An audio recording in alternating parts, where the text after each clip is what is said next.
여러분, 저희 자녀들의 이름을 여러분들은 어떻게 지으셨습니까? 조사해 보니까요, 우리 한국 부모들, 특별히 한국 부모들을 보니까 그 자녀의 영어 이름이 대부분 두 가지로 이렇게 표명이 되는데요. 남자는 대부분 요셉이라고 많이 짓고요. 그리고 딸들은 에스더를 많이 짓더라고요. 왜 우리 한국 부모들은 유난히 요셉과 에스더라는 이름을 선호한 이유가 뭘까 한번 생각해 보았습니다. 그런데 두 인물들에게 공통점이 있는 것을 발견했습니다. 그렇죠? 그것은 모든 것이 늘 만사형통 편한 길은 아니지만 고난 가운데 역경 가운데 있어도 아니 위급한 상황도 있었는 불구하고 그 두 인물들은 늘 하나님의 은혜 가운데 살았다는 겁니다. 그런 의미에서 사랑하는 성도 여러분, 여러분들 그 은혜의 삶이 얼마나 복된 삶인가를 오늘 귀한 말씀을 통해서 나누고자 합니다. 여러분 생각해 보십시오. 그 요셉이란 인물을 보면요, 억울한 누명을 쓰고 감옥에 갇힌 인생이었습니다. 그런데 그 감옥 속에서도 여전히 하나님의 은혜와 은총이 그와 늘 함께 하였다고 성경은 이야기하는 겁니다. 여러분, 그것이 어떤 증거를 갖고 있는지 우리 한번 창세기 39장의 말씀을 통해서 그 인생에게 하나님 어떻게 함께 하셨는가를 한번 찾아보겠습니다. 우리 창세기 39장 20절에서 23절입니다. 같이 읽습니다. 이에 여호와의 요셉의 주인이 옥에 가두니 그 옥은 왕의 제수를 가두는 곳이었더라. 요셉이 옥에 갇혔으나 여호와께서 요셉과 함께 하시고 그에게 인자를 더하사 간수장에게 은혜를 받게 하시매 간수장이 옥중 제수를 다 요셉의 손에 맡김으로 그 재반 사물을 요셉이 처리하고 간수장은 그의 손에 맡길 것을 무엇이든지 살펴보지 아니하였으니 이는 여호와께서 요셉과 함께 하심이라. 여호와께서 그를 범사에 형통하게 하셨더라. 여러분 방금 읽으신 바와 같이 분명히 요셉의 생애는요 그렇게 평탄한 길은 아니었습니다. 그런데 그 삶에 형통한 길이 함께 하셨다고 하는데 그렇게 이야기할 수 있는 이유는 그 간수를 통해서 하나님이 내가 너와 어떻게 함께 하는가를 보여주신 하나님의 은혜. 거기서 그 은혜를요 grace라고 표현하기보다 뭐라고 표현하고 있냐면은 favor, 은총이라고 하셨다는 것에 참 의미가 있는 겁니다. 여러분, 하나님의 은혜가 머무는 삶, 고통 중에도 감당할 수 있는 힘이 있기 때문입니다. 그러므로 사랑하는 성도 여러분, 어떤 형편, 어떤 사정에서도 우리가 붙잡아야 할 것이 무엇이라고요? 하나님의 은혜인 줄 믿으시기 바랍니다. 이는 에스더도 마찬가지예요. 여러분, 에스더는 그냥 평범한 유대의 한 여인에 불과합니다. 그런데 그 에스더를 하나님이 어떻게 사랑받는 자로 만들어 주시는가? 그 은혜와 은총을 에스더 2장 16절과 17절은 또 이렇게 말씀합니다. 같이 읽습니다. 시작. 아하수에로 왕의 제7년 10월 곧 데베르월에 에스더가 왕궁에 인도되어 들어가서 왕 앞에 나가니 왕이 모든 여자보다 에스더를 더 사랑하므로 그가 모든 처녀보다 왕 앞에 더 은총을 얻은지라. 왕이 그의 머리에 관을 씌우고 와스다를 대신하여 왕으로 삼은 후에 왕이 크게 잔치를 베푸니 이는 에스더를 위한 잔치라. 모든 지방관과 신하들을 위하여 잔치를 베풀고 또 각 지방의 세금을 면제하고 왕의 이름으로 큰 상을 주니라. 여러분, 이처럼 에스더 역시 하나님의 그 크신 은혜가 그 삶의 은총으로 나타난 겁니다. 여러분, 전 여러분들을 향하여 이 노래를 부르고 싶은데 당신은 사랑받기 위해 태어난 사람입니다. 여러분, 우리 모두는요 하나님의 택하신 백성으로 그런 사랑받는 은혜의 보금자리에 우리가 있음을 믿으십시오. 그래서 그 은혜와 은총이 여러분의 삶에 늘 함께 하시는 것을 경험했으면 참 좋겠습니다. 그런데 말입니다. 그런 은혜와 은총도 여러분 모든 사람이 다 받는 것도 아니고 또한 그 은총이 바로 자동적으로 오는 것이 아니라는 사실을 하나 기억하십시오. 여러분, 특별히 하나님께서 이 모든 은혜는요, 은혜 안에 있는 자에게 주시는 더함의 은혜라는 사실을 아시라는 겁니다. 여러분 생각해 보십시오. 사막에 물이 안 오는 것은 물이 없기 때문입니다. 마중물이라는 것처럼요, 우물에 펌프질을 할 때 아무것도 없으면 나오지 않은데 아주 작은 마중물 하나라도 보면요, 그것에 우물이 터져 나오는 것처럼 은혜 아래 있을 때 은혜가 더한다는 사실입니다. 여러분, 그런 의미에서 사랑하는 성도들, 우리 안에 내가 정말 은혜 안에 있는가 한번 먼저 돌아보십시오. 오늘 본문으로 삼고 있는 이 시편 123편, 참으로 가장 시편 가운데 가장 짧을 전 같은 그런 느낌을 받는데요. 사실 이 시편 123편은요, 가장 짧은 시편은 아닙니다. 왜냐하면 4절밖에 되지 않지만은 더 짧은 시편이 있거든요. 이게 몇 편이냐면요, 117편. 네, 117편은 단 2절로 되어 있어요. 그러니까 2절대로 되는 거나 또 4절밖에 안 되는 이 시편이지만은 이 짧은 구절 속에 오늘 말씀 나누고자 하는 하나님의 은혜가 함축적으로 표현되고 있어서 정말 은혜의 삶이 무엇인지를 우리에게 정말 바르게 가르쳐주는 본문이라는 것을 알게 될 겁니다. 여러분, 읽으신 바와 같이 성전에 오르면서 부르는 이 노래는요, 주를 향해 순례자의 강한 의지가 나타나는 모습을 먼저 1절에서 확인하게 됩니다. 우리 1절 한번 같이 읽을까요? 시작. 하늘에 계시는 주여, 내가 눈을 들어 주께 향하나이다. 여러분, 우리의 눈이 어디를 향해 있다고요? 하늘을 향해 주께 있나이다. 여러분, 여기서 말하는 하늘의 의미가 만약에 공간적인 의미의 하늘이라면은, 여러분, 이것은 우리 신이 기대하는 하나님은 가까이 하기에 너무 먼 하나님일 겁니다. 왜냐하면 우리가 지금 살고 있는 것은 땅을 딛고 땅에 발을 딛고 살고 있고, 하나님이 저 하늘 위에 계시다면요, 진짜 극과 극처럼 하나님이 정말 우리의 작은 신음에도 응답할 수 있는 그런 관계와 거리가 아니기 때문일 것이죠. 그렇다면 주기도문에서도 표현된 하늘이라는 뜻은 무슨 뜻일까요?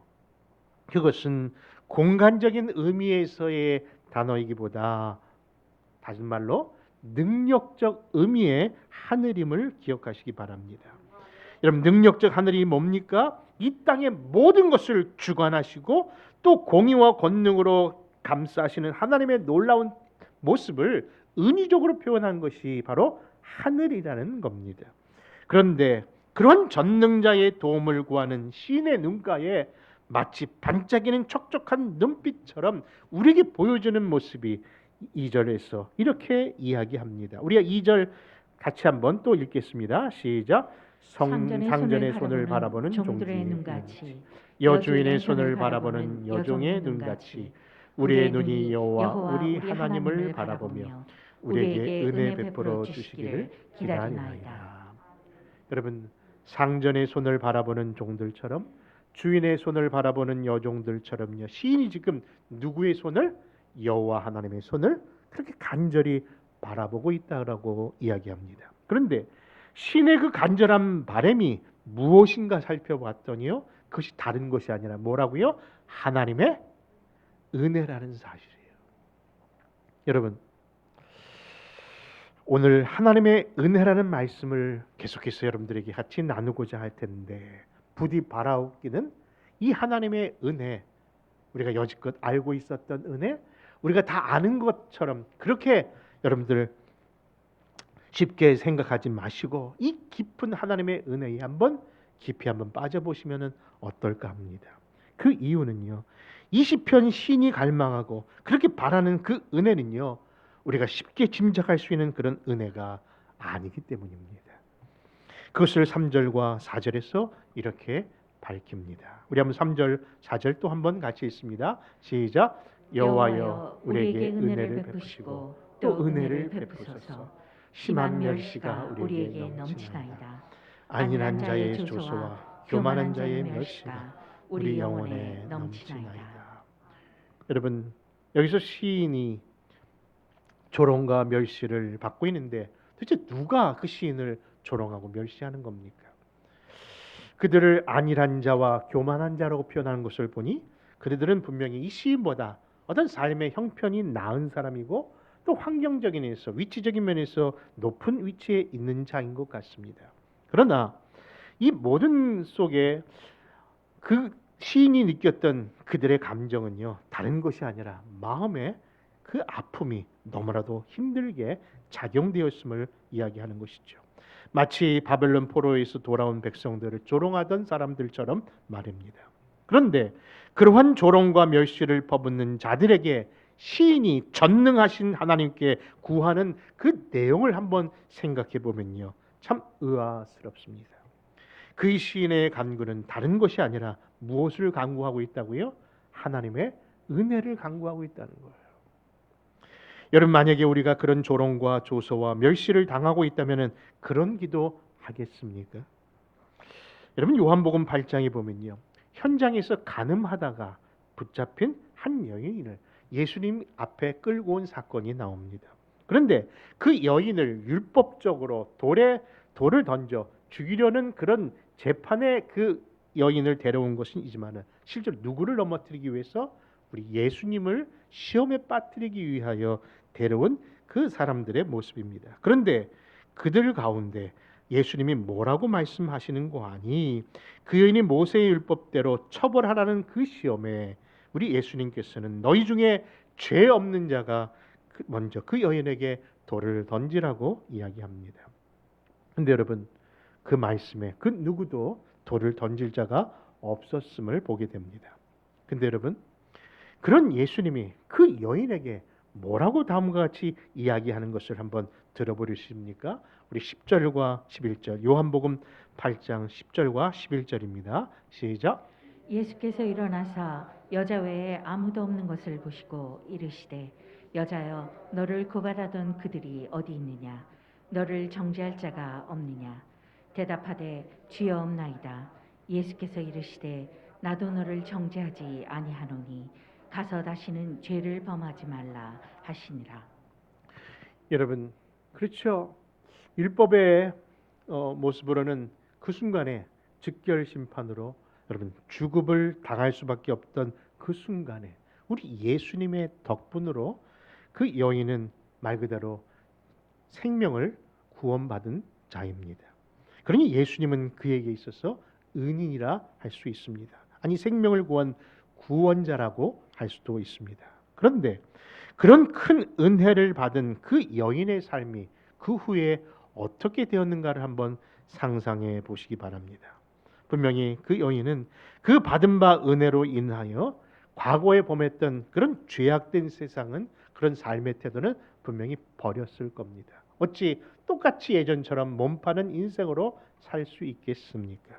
그런데 말입니다, 그 여인의 과거의 삶을 알고 있었던 그의 가족과 그리고 그의 이웃들은 예수님처럼 그렇게 너그럽게 그 인생들을 대했을까요? 여러분, 우리도 다 알지만요, 이 세상은 그렇게 결코 너그럽지 않은 것 같습니다. 우리는 늘 주기도문을 통해서 우리의 죄를 용서한 것 같이 우리의 죄를 용서해 달라고 이야기하지만 어디 우리가 한 번도 제대로 된 용서와 용납을 해본 적이 있습니까? 그렇죠? 한 번 내 앞에서 잘못한 사람은 영원히 그냥 찍힌 인생이지 그들에게 향하여 진정한 용서와 용납을 한 적은 없다 생각이 됩니다. 단지 우리가 뭐예요? 그 사실을 옆에다 잠깐 내려놨을 뿐이지 또 화가 나고 또 뭔가 나한테 불편한 일이 생기면 다시 끄집어서 그 이야기를 이야기할 정도로 우리는 용서와 용납이 우리 안에 있는 사람들이 아닙니다. 그러다 보니 여러분 보시는 바와 같이 그 하나님의 큰 은혜를 받은 여인이 정말 믿음으로 살고 은혜로 살려고 애를 써도 세상은 결코 그들에 대하여 넉넉하게 너그럽게 대하지 않았을 것이라는 겁니다.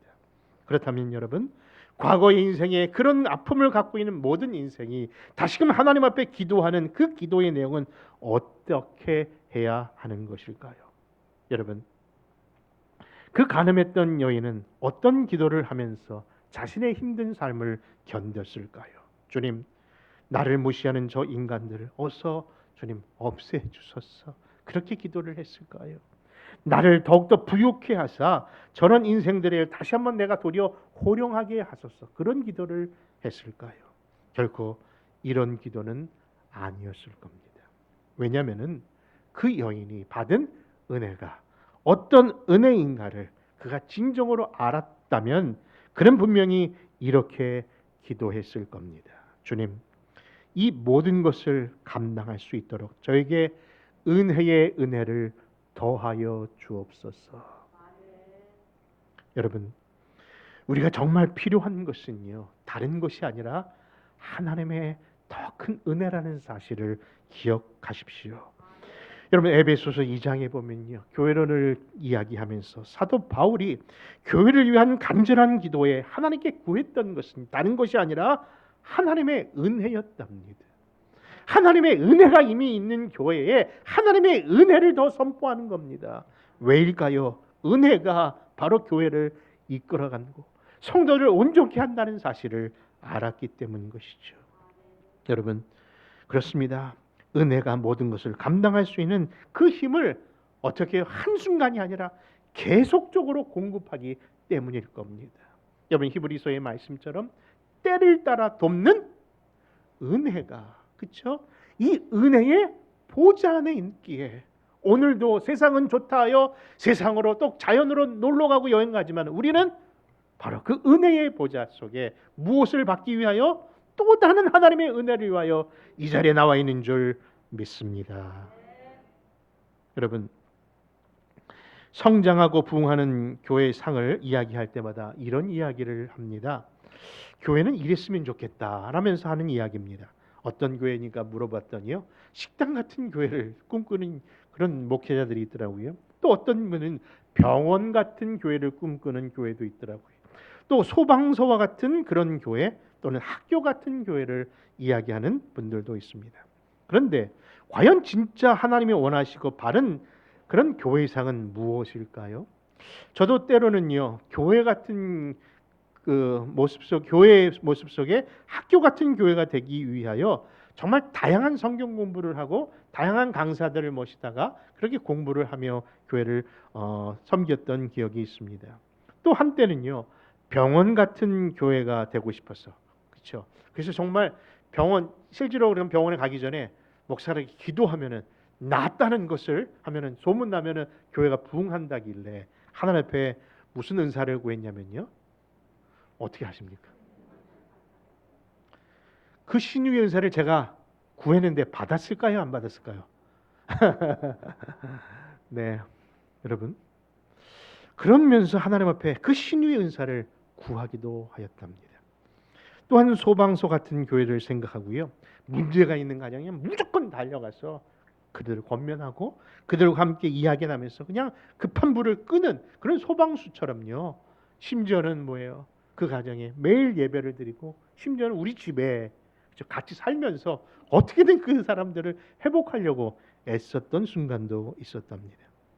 근데 가장 열심히 했던 교회상은요, 식당 같은 교회였습니다.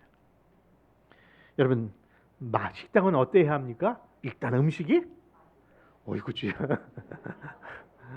네, 식당은 맛있어야 되고 그리고 종업원들이 뭐예요? 어이구 주야. 그런 교회상을 생각하며 온 성도들이 그런 하나님의 강단에 맛있는 말씀을 전하고 온 성도들이 친절로 하면은 교회가 부흥될 줄 알고요.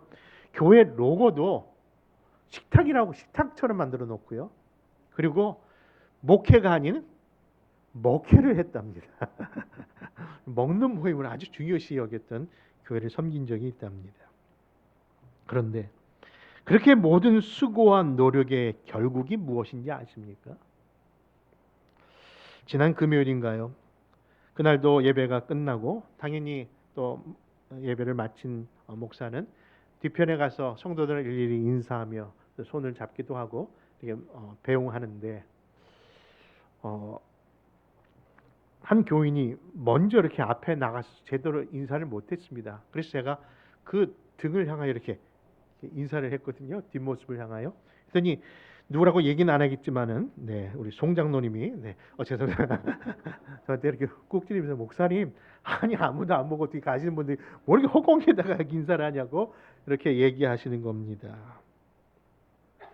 그때 저도 무안해서 그냥 웃었습니다만은요. 혹시나 내가 그냥 모르고 지나쳤어? 혹시 그분이 섭섭해하지는 않을까? 마음이 상하지는 않을까 하는 그런 조바심에 그분이 보든 안 보든 어디 있든 그냥 인사하는 버릇이 목사의 노력이더라고요. 여러분 차 안에 누가 계신지 이쪽에 있으면 보이지 않는데요. 지금도 이 파킹장을 지나올 때마다 그냥 파킹장 그 차 쪽을 향하여 이렇게 인사를 합니다.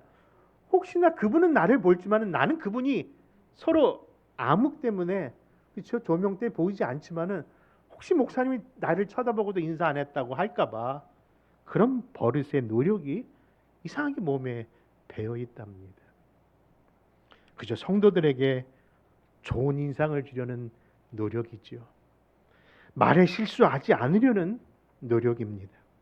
하나님의 말씀대로 살아야 한다는 부담감의 노력이기도 합니다. 그리고 성도들보다 조금이라도 더 기도하기 위해서 정말 더 무릎을 꿇게 하는 노력입니다. 그리고 그저 좋은 목사, 선한 목사가 되려는 노력이지요. 그런데 저의 그 결과가 무엇인지 아십니까? 그것은 바로 번아웃이라고 하는 탈진이더라고요. 왜냐하면 아무리 제가 노력하고 애를 써도 모든 사람들을 만족시킬 수 없다는 것이 사실이기 때문에 그렇습니다. 여러분, 그런데 오늘 본문에서 삼고 서두에 얘기했던 요셉이나 에스더는요, 자신이 특별한 노력이나 애씀이 없는데도 불구하고 사람들에게 사랑스러워 가시더라고요. 여러분, 그 비결이 뭐라고요?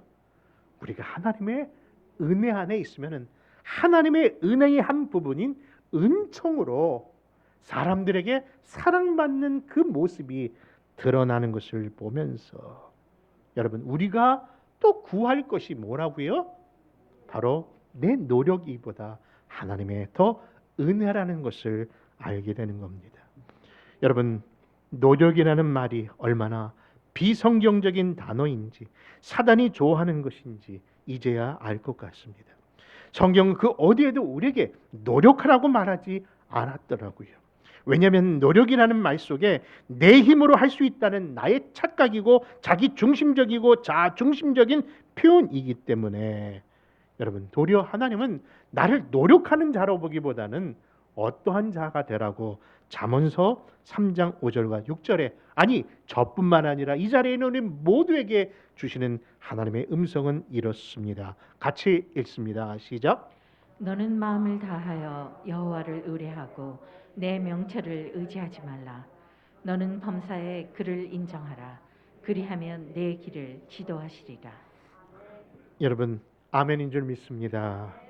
그러면 참신앙적 태도라는 것은요, 내 노력, 내 애씀도 분명히 해야 합니다. 그러나 그걸로 우리는 완벽하고 온전한 삶을 살 수 없기에 누구를 의지하는 겁니까? 온전하시고 완벽하신 분, 우리 하나님을 의지하고 의뢰하고 그분 앞에 삶을 드릴 때 하나님께서 의 인생을 지도하시고 인도하실 줄 믿습니다. 여러분, 서두에 드렸던 말씀처럼 이제는 뭐예요? 이 하나님의 은혜를 이제 좀 안다고 함부로 표현할 수 없겠구나. 여러분, 왜냐하면 이 하나님의 은혜가 우리의 삶 속에 어떻게 이렇게 깊숙이 들어왔는가를 안다면요, 여러분, 우리는 이 상상을 초월한 하나님의 은총 속에 살고 있음을 분명히 고백하게 될 겁니다. 여러분, 누가복음 2장 52절에 보니까 예수님의 어린 시절에 대한 말씀이 있지 않습니까? 예수님은 지혜와 키가 자라가며 하나님과 사람들에게 사랑스러워 가시느니라. 여러분, 어떻게 하나님과 사람들에게 이렇게 사랑받는 존재가 될 수 있었을까요? 그것은 바로 오늘 이 땅을 살아가는 이 힘든 인생 속에 여러분들 사람의 눈치, 사람의 모습 속에 그것을 굴하는 모습이 아니라 진정으로 우리가 하나님의 사랑으로, 하나님의 은혜로 하나님뿐만 아니라 모든 사람에게 사랑받는 법을 가르쳐 주시는 겁니다. 그것이 뭐라고요? 바로 은혜와 은총, 그레이스와 페이버라고 하는 것입니다. 여러분, 그 삶을 예수님이 친히 이 땅에서 보여주신 거예요. 예수님이야말로 진짜 은혜에 충만하신 분이었기에 여러분, 그 은혜의 모습 속에 그 모습이 드러난 것이죠.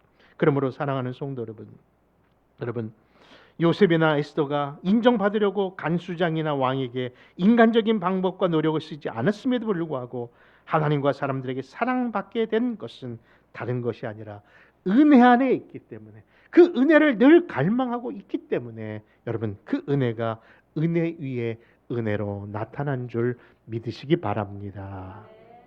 여러분, 그 은혜는 저 갈보리 십자가, 우리 죄를 위하여 구원하신 그 예수님의 십자가 안에 이미 담겨진 풍성하고 확실한 은혜인 줄 믿으시기 바랍니다. 여러분, 그 하나님의 은혜는요, 우리가 생각하는 것보다 더 깊이, 더 깊숙이 우리의 삶에 실질적으로 나타나는 은총이라는 것을 한번 나누고자 합니다. 여러분, 그런 경험이 있죠. 마켓에서 줄을 섰는데, 아니 이 한두 개를 위해서 저 긴 줄에 서기가 얼마나 힘듭니까? 그렇죠? 시간은 모자라고. 그런데 그때 잠시라도 하나님 의지하면 어떤 일이 벌어지던가요? 갑자기 한 매니저가 오더니 나를 콕 집어서 일로 오십시오 하면서 계산대가 오픈되는 것을 경험해 본 적이 분명히 있을 줄 압니다. 여러분, 그것을 우연이라고 하시면 안 돼요.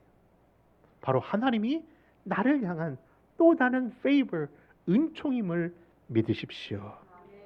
여러분, 이처럼 우리가 믿음의 눈을 떠서 바라보면요, 우리가 아까 우리 같이 찬양했던 샬롬데이 찬양처럼요, 내 주위에 일어나는 모든 것이 당연한 것이 아니라 다 하나님의 은혜였음을 깨닫게 될 줄 믿는 겁니다.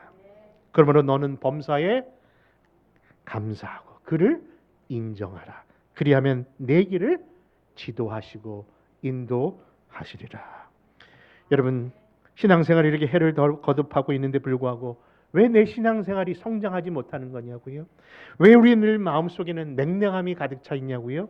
그것은 바로 하늘에 계신 주님을 바라보지 않았고 그 하나님의 은혜 안에 살지 않았기에, 여러분, 다시 말해서 은혜 위에 은혜를 구하는 삶을 몰랐기에 여러분, 그런 모습이 드러난다고 생각합니다. 이제 우리를 위하여 생명을 내어주시기까지 하셨던 저 십자가의 사랑 안에서 다시금 하나님의 은혜와 은총의 삶을 누리시는, 그래서 은혜가 머무는 복된 삶을 사는 그런 교회와 가정과 온 성도들이 되시기를 주의 이름으로 축원합니다. 잠시 기도하겠습니다. 고맙고 감사하신 아버지 하나님, 오늘도 하나님의 귀한 말씀 속에 우리 하나님께서 어떻게 우리를 사랑하시고 어떻게 우리를 보호하시는지 다시 한번 듣게 하심을 감사합니다. 주의 아버지 하나님이여, 은혜의 보좌에 우리를 부르신 것은 때를 따라 돕는 은혜를 주시기 위한 하나님의 약속인 줄 믿사오니 오늘도 하나님의 은혜와 그 감격 속에 살아가는 성도들 되게 하여 주시옵소서. 오늘도 아버지 하나님이여, 분명히 말씀하신 것처럼 하나님께서 아버지 하나님 그리스도의 십자가의 은혜 속에 내 삶에 많은 favor, 은총의 삶이 드러나는 것을 하나님 이제는 감사하게 하시고 그것을 찬양하게 하시고 그 가운데 주님 그 기쁨을 전하는 교회와 성도들이 되게 하옵소서. 감사드리며 예수님의 이름으로 기도합니다.